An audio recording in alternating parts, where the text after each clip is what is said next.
হাতের ইশারায় তার ফ্রেন্ড জাহ্নবীকে ডাকছিল, কিন্তু সেও নিজের জায়গা ছেড়ে নড়তে পারছিল না। সে কিছুই বুঝতে পারছিল না কি করা উচিত। জাহ্নবী যেখানে দাঁড়িয়েছিল সেখানেও একটা ঘূর্ণি তৈরি হয়, আর সে মাটির নিচে তলিয়ে যায়। নমিতা হাত বাড়িয়ে অনেক কষ্টে ওকে আটকানোর চেষ্টা করে, কিন্তু সেখানেও এক ঘূর্ণিঝড় তৈরি হয়, আর মুহূর্তের মধ্যে তারা দুজনেই অদৃশ্য হয়ে যায়। নমিতা আর জাহ্নবী দুজনেই কলেজ লাইফ থেকে খুব ভালো বন্ধু। একসাথে ঘুরতে যাওয়া আর খাওয়া দাওয়া করাই ছিল ওদের প্যাশন, আর সেই প্যাশনকেই তারা বেছে নেয় নিজেদের ক্যারিয়ার হিসেবে। দুজনের একটা ইউটিউব চ্যানেল ছিল, যেখানে তারা বিভিন্ন জায়গার থাকা, খাওয়া এবং কালচার নিয়ে ভিডিও বানাতো আর ইউটিউবে আপলোড করত। জাহ্নবী, আমরা আমাদের ইউটিউব চ্যানেলে গুজরাট, ওড়িশা, কাটার, কেরালা এই সবকটা জায়গা কভার করেছি। এবার কোথায় যাওয়ার ইচ্ছে তোর? ইচ্ছের কি আছে, ভাগ্য যেখানে নিয়ে যাবে সেখানেই যাব। এই হলো ইন্ডিয়ার ম্যাপ, চোখ দুটো বন্ধ কর আর হাত রাখ। যে জায়গার ওপর তুই হাত রাখবি সেখানেই যাব দুজনে। জাহ্নবীর কথায় নমিতা চোখ বন্ধ করে রাজস্থানের জয়সালমীরের ওপর আঙুল রাখে। নমিতা ভীষণ এক্সাইটেড হয়ে যায় আর ভীষণ আনন্দ পায়। দুজনেই তারপরে পৌঁছে যায় রাজস্থানের জয়সালমীরে। সেখানকার থাকা, খাওয়া, কালচার সমস্ত কিছু কভার করে সন্ধেবেলায় তারা পৌঁছয় চৌপালে। সেখানে দুজন মানুষ বসেছিল। নমস্কার, কেমন আছেন আপনারা? আমরা ভালো আছি, আপনারা কেমন আছেন? আমরা আমাদের ইউটিউব চ্যানেলের জন্য এখানে এসেছি। জয়সালমেরের ব্যাপারে আপনাদের কাছ থেকে কিছু জানতে চাই। এখানকার অজানা বা বিশেষ কিছু থাকলে আমাকে বলুন না। আরে এ হলো আমাদের অদ্ভুত জায়গা। এর প্রতিটা ধূলিকণায় বৈচিত্র্য। চারিদিকে পুরনো প্রাসাদ, আর প্রত্যেক প্রাসাদের নিজস্ব গল্প। এই গল্পের শেষ নেই। ক্যামেরা হাতে নিয়ে ওদের কথা রেকর্ড করতে করতে জাহ্নবী বলে, দাদা, আমাদের এমন কোনো ঘটনা বলুন যা আজ অবধি কেউ শোনেনি। এমন কোনো ঘটনা যার ব্যাপারে আপনি সবাইকে বলতে চান। এখানে তো এক একটা পা ফেলবে আর এক একজন রাজা মহারাজার কাহিনী শুনবে, যার সম্বন্ধে এখানে অনেকেই জানে। কিন্তু এখনো রীত রানীর মহলের ঘটনা অনেকেই জানে না। রীত রানীর মহল? এই রানীর ব্যাপারে তো আগে শুনিনি।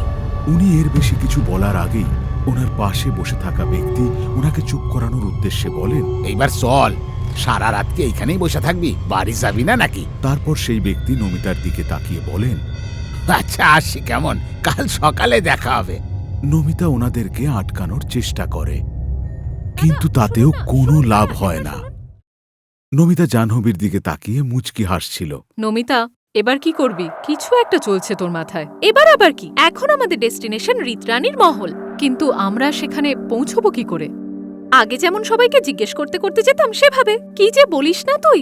আজকের দিনে দাঁড়িয়ে গুগল ম্যাপের সাহায্যে আমরা কোথায় কোথায় পৌঁছে যাচ্ছি। মোবাইলে গুগল ম্যাপ অন কর। নমিতার কথায় জাহ্নবী নিজের মোবাইলে গুগল ম্যাপ অন করে আর তারপর রীত রানীর মহল খোঁজার চেষ্টা করে। লোকেশন অনুযায়ী সেই মহল এখান থেকে 4 কিলোমিটার দূরে ছিল। আরে, জায়গাটা এখান থেকে 4 কিলোমিটার দূরে বলছে। আশেপাশে তো কোনো ট্যাক্সিও দেখছি না। ওলা বুক করতেও সময় লাগবে। এক কাজ করি, চল কাল সকালে আসি। তাছাড়াও আমি ভীষণ ক্লান্ত।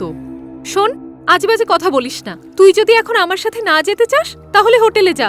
আমি আর যেভাবেই হোক না কেন ওই মহলে যাবই। জাহ্নবী নমিতার মাথা থেকে মহলের প্রসঙ্গ চেঞ্জ করতে বলে, শোন নমিতা, আমরা হলাম লাইফস্টাইল ব্লগার। খাওয়া দাওয়া, ফ্যাশন এইগুলোই তো আমাদের ইউটিউব চ্যানেলের ক্রাইটেরিয়া। তাই নতুন কিছু দেখানোর জন্য এতটা উতলা হোস না। এই শোন, সবসময় এত প্রফেশনালের মতো কথা বলিস না তো। এই রীত রানীর মহলের ব্যাপারে বলতে বলতে ওনারা দুজন যেভাবে থেমে গেলেন, তাই আমার মনে হচ্ছে ওই মহলে বিশেষ কিছু আছে, আর আমি সেই ব্যাপারটাই জানতে চাই। তোর আসার ইচ্ছে হলে আয়, না হলে যা। এই বলে জাহ্নবীকে ছেড়েই নমিতা এগিয়ে যায়। তারপর জাহ্নবীও অগত্যা মোবাইলে গুগল ম্যাপ অন করে নমিতার পিছন পিছন হাঁটতে থাকে। কিছুক্ষণ হাঁটার পরেই গুগল নিজের ডাইরেকশন চেঞ্জ করে দেয়। নমিতা, আমরা ভুল দিকে হাঁটছি। গুগল ম্যাপ অনুযায়ী আমাদের ডেস্টিনেশন অপোজিট ডিরেকশনে রয়েছে। জাহ্নবীর কথা শুনে নমিতা নিজের মোবাইল দেখে। ওর মোবাইলেও ততক্ষণে ডাইরেকশন চেঞ্জ হয়ে গেছে। ওই ম্যাপ অনুযায়ী দুজনেই অপোজিট ডিরেকশনে হাঁটতে থাকে। আর একটু হাঁটতেই গুগল ম্যাপের লোকেশন আবার বদলে যায়। প্রত্যেকবার গুগল ম্যাপ নতুন নতুন ডাইরেকশন দেখাচ্ছিল। 2 পা হাঁটার পরেই দুজনে যেন আবার আগের জায়গাতেই ফিরে আসছিল। দুজনেই একে অপরকে অবাক হয়ে দেখছিল। মনে হচ্ছে আজ নেটওয়ার্কের খুব সমস্যা। তাহলে এবার কি করব? ছোটবেলায় যা করতাম তাই করব। ইকির মিকির চামচিকির চামের কাটা মজুমদার। এইদিকে যাই, এই রাস্তাটাই ঠিক। এই বলে দুজনে ওই দিকে চলতে শুরু করে। কিছুটা এগোতেই ওদের দেখা হয় এক বয়স্ক লোকের সঙ্গে, যাকে দেখতে বেশ অদ্ভুত ছিল। যার ছিল লম্বা চুল আর কোমর অবধি দাড়ি, চোখে মুখে অনেক বয়সের ছাপ। লাঠিতে ভর দিয়ে হেঁটে সে ধীরে ধীরে তাদের দিকেই এগোয়। কারা তোমরা, আর এত রাতে এইখানে কি করছো? বাবা, আমরা রীতরানীর মহলে যেতে চাই। শুনেছি ওখানে কিছু বিশেষ আছে। রীতরানীর মহল? এখানকার লোক ওই মহলের প্রসঙ্গে কথাও বলতে চায় না, আর তোমরা কিনা এখন তার উদ্দেশ্যে যাচ্ছ। ফিরে যাও, এক্ষুনি ফিরে যাও। বাবা, মনে হয় আপনি পাগল হয়ে গেছেন। আমাদের যেতে দিন। ওনার বারণ করার নিশ্চয়ই কোনো কারণ আছে। আপনি কি বলবেন বাবা যে ওখানে যেতে আমাদের কেন বারণ করছেন? রীতরানী ছিল এখানকার রাজার সব থেকে প্রিয় রানী। তার থাকার জন্য রাজা আলাদা মহল তৈরি করে। তার সব সুবিধা সেখানে ছিল, কিন্তু রীতরানীকে রাজা শারীরিক সুখ দিতে পারত না। আর সেই কারণে রীতরানী রাজার সেনাপতির দিকে আকর্ষিত হয়। একদিন রীত আর সেনাপতি একই মহলে উপস্থিত ছিল। তখনই রাজা সেখানে চলে আসে।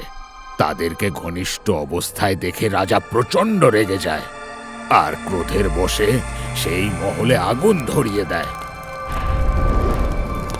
রানীর বিয়োগে রাজাও আর বেশি দিন বাঁচতে পারে না, আর মৃত্যুর সময় সে এই মহলকে অভিশাপ দেয়, যদি কেউ এরপর ওই মহলে যায় সে আর জীবিত ফেরত আসতে পারবে না। রাজার সেই অভিশাপের কারণে এখন ওই মহলে আর কেউ যায় না। কথিত আছে প্রতি রাতে ওই মহল জীবন্ত হয়ে যায়, আর সেই রাতের ভয়ানক ঘটনাই বলতে থাকে। এসব কি আজে বাজে কথা? রাজা অভিশাপ দিয়েছিল, কিন্তু রাজাই তো বেঁচে নেই। তাহলে আর কিসের অভিশাপ? আমি এসব মানি না। এই বলে নমিতা আর জাহ্নবী মহলের দিকেই এগোতে থাকে। জাহ্নবী পিছনে তাকায়, কিন্তু সেই বয়স্ক লোককে ওখানে দেখতে পায় না। মহলের মধ্যে হাঁটতে হাঁটতে তারা দেখে সময়ের সাথে সাথে সেই সুন্দর মহল এক ধ্বংসস্তূপে পরিণত হয়েছে, আর আগুন লাগানোর কারণে চারিদিকে ঝুলকালি পড়ে আছে। দুজনেই মহলের মাঝখানে এসে পৌঁছলে জোরে কারো হাসির আওয়াজ শুনতে পায়, আর তার সাথে পায়ের নুপুরের শব্দ। কেউ যেন নেচে উঠেছে। কিন্তু এই সব অগ্রাহ্য করে জাহ্নবী নমিতাকে ক্যামেরা বার করতে বলে।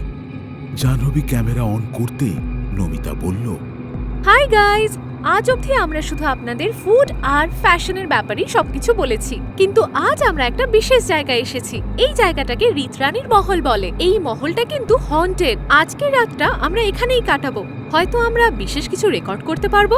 এবার কি কি হয় সেটা দেখতে থাকুন। যেই না জাহ্নবী ক্যামেরা বন্ধ করে, অমনি মহলের রূপ বদলে যায়। একটা ছোট্ট ঝড় ওঠে, আর দুজনেই যেন পৌঁছে যায় সেই রীতরানীর যুগে, যেখানে দাসীরা ঘুরে বেড়াচ্ছে আর রানীকে দুজনে সাজাচ্ছে। তখনই এক দাসী গিয়ে রানীকে জানায়, সেনাপতি আপনার সাথে দেখা করতে চান। ওনাকে আমার মহলে নিয়ে এসো। চন্দ্রা, আজকের রাতটা বিশেষ হওয়া উচিত। নৃত্য এবং সঙ্গীতের আয়োজন করা হোক। রানীর আদেশে অনেকক্ষণ ধরে নৃত্য আর সঙ্গীতের অনুষ্ঠান চলতে থাকে।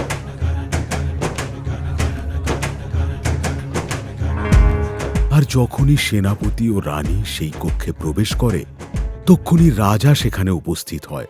নমিতা রাজাকে দেখে অবাক হয়ে যায়, কারণ রাজা অবিকল সেই বয়স্ক মানুষটির মতো দেখতে মহলের বাইরে, যার সাথে তাদের দেখা হয়।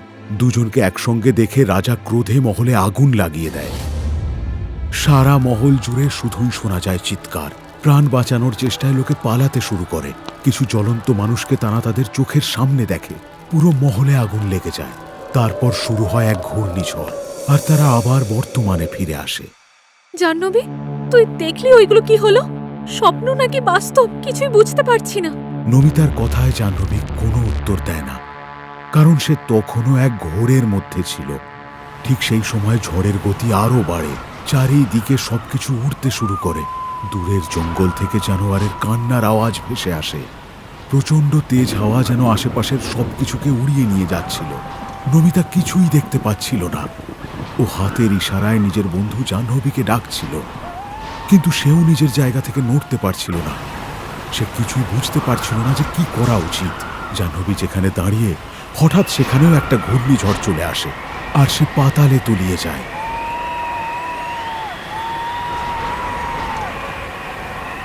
নমিতা হাত বাড়িয়ে ওকে আটকানোর চেষ্টা করে, আর তক্ষুনি সেখানেও চলে আসে এক ঘূর্ণিঝড়, আর দুজনেই সেখান থেকে অদৃশ্য হয়ে যায়। তখন দূরে দাঁড়িয়ে সেই বয়স্ক হাসতে শুরু করে।